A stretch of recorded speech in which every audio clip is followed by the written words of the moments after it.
What if I told you that America's entire money system was designed in total secrecy by just 7 men on a private island? They weren't elected. They weren't even supposed to meet. But in November 1910, a private train left Hoboken, New Jersey, under complete silence. No reporters. No official records. On board were the most powerful bankers and financiers in America, and what they discussed over those next 9 days would give birth to one of the most influential institutions in human history, the Federal Reserve. This is the story of how 7 men, representing roughly 1/4 of the world's total wealth, met in private to quietly rewrite the rules of money, rules that still govern your wallet, your debts, and your freedom today. The story begins with chaos.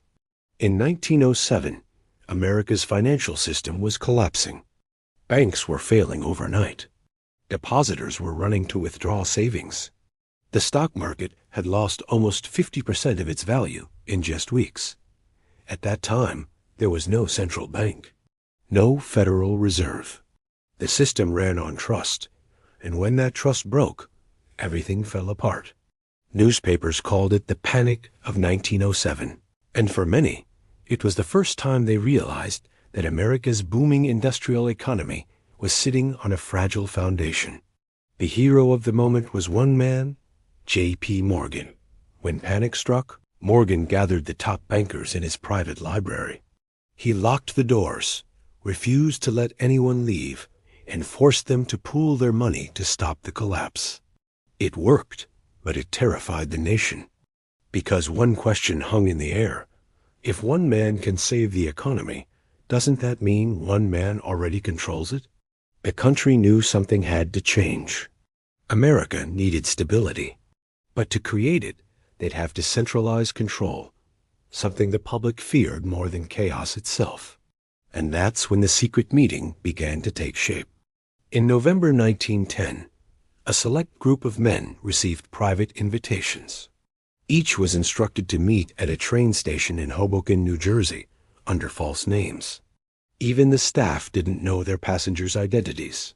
On board were Senator Nelson Aldrich, representing the U.S. Senate's finance interests; Frank Vanderlip, president of National City Bank, now Citibank; Henry Davison, a senior partner at J.P. Morgan & Co.; Paul Warburg, a German-born banker from Kuhn, Loeb & Co., and an expert on European central banking; a P. Andrews, Assistant Secretary of the Treasury; Benjamin Strong, future head of the New York Federal Reserve. Together, they represented the most powerful financial forces in America. Their destination was a private retreat off the coast of Georgia, Jekyll Island. At the time, it was owned by a handful of the world's richest men, including the Morgans, Rockefellers, and Vanderbilts. Once there, they used fake names to avoid detection. Even their servants were dismissed. For 9 days, behind closed doors, they drafted what would later become the blueprint for the Federal Reserve System. The press never knew. Congress never voted on the plan in its early stages. And yet, this secret meeting would quietly reshape global finance. Their goal was simple on the surface: to prevent another banking panic. But beneath it lay something deeper: control. The U.S. government was constantly short on liquidity. Banks wanted stability, but not government interference. So the men designed a hybrid system, a central authority that looked public, but operated privately. Warburg's idea was revolutionary.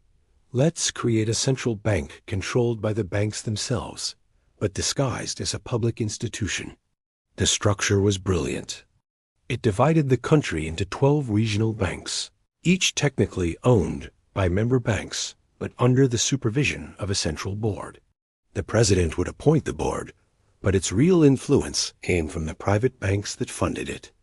In other words, America's money supply would be managed by an institution independent of Congress, but heavily influenced by private banking interests.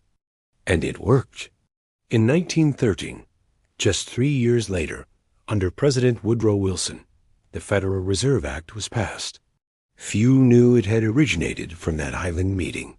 The press barely covered it. Most Americans never realized that the foundation of their economy had just been rewritten. Once established, the Federal Reserve gained powers no institution had ever held before. It could create money out of thin air by issuing reserves. It could control interest rates and influence the cost of borrowing. It could buy and sell government debt, effectively financing the state. The dream of stability came true, but so did the fear of invisible control. Over the next century, the Fed would quietly shape every major event in American economic history. The Great Depression, 1929, when tightening credit deepened the collapse. World War II, when the Fed financed massive war spending. The Nixon shock, 1971, when money was fully detached from gold, turning dollars into pure fiat. The 2008 financial crisis, when the Fed's balance sheet exploded by $4.5 trillion to rescue Wall Street. Each crisis made the system more powerful. Each fix gave the Fed greater reach.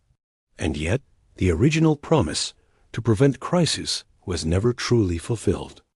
The men of Jekyll Island wanted to stabilize capitalism, but what they built also created permanent inflation, debt, and inequality. Before 1913, the dollar was tied to gold, meaning the government couldn't create unlimited money. After 1913, that changed. The Federal Reserve could now expand or contract the money supply at will. And as history showed, it usually expanded. Between 1913 and today, the dollar has lost over 97% of its purchasing power. What $1 bought in 1913 now costs around $30. The average worker produces more than ever before, but owns less of the wealth they generate. The very mechanism designed to protect the people ended up protecting the system itself. Sound familiar? Because we've seen it again, in 2008, in 2020, and even now as digital currencies rise. The core problem remains the same. Who controls the creation of money controls the world. Over a century later, the ghost of Jekyll Island still haunts the system.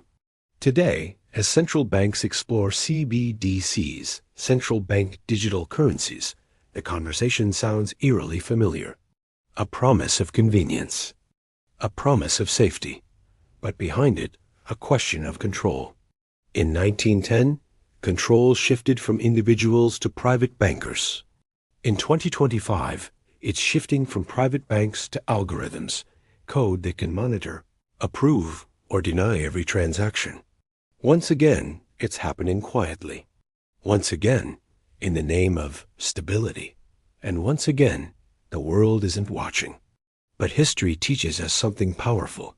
Systems built in secrecy rarely serve those kept in the dark.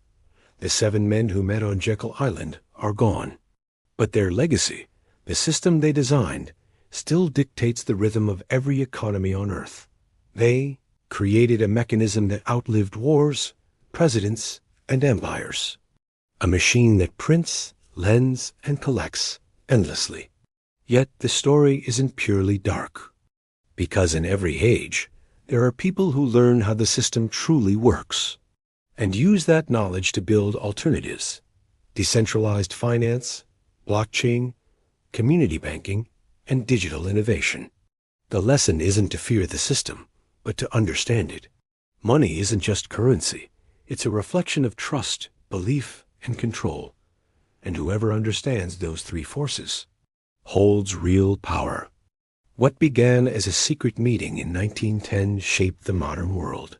Every paycheck, every mortgage, every investment today still passes through a system born on Jekyll Island. One built not in democracy, but in secrecy. But there's hope. Because history doesn't have to repeat. It can evolve. In 1910, 7 men decided the future of money. In 2025, you can decide the future of value. Through understanding, innovation, and awareness, we can build a financial world that's transparent, fair, and free. If you learned something new today, hit that like button, subscribe, And share this video with someone who still believes the system is random. And remember, the greatest wealth begins with awareness.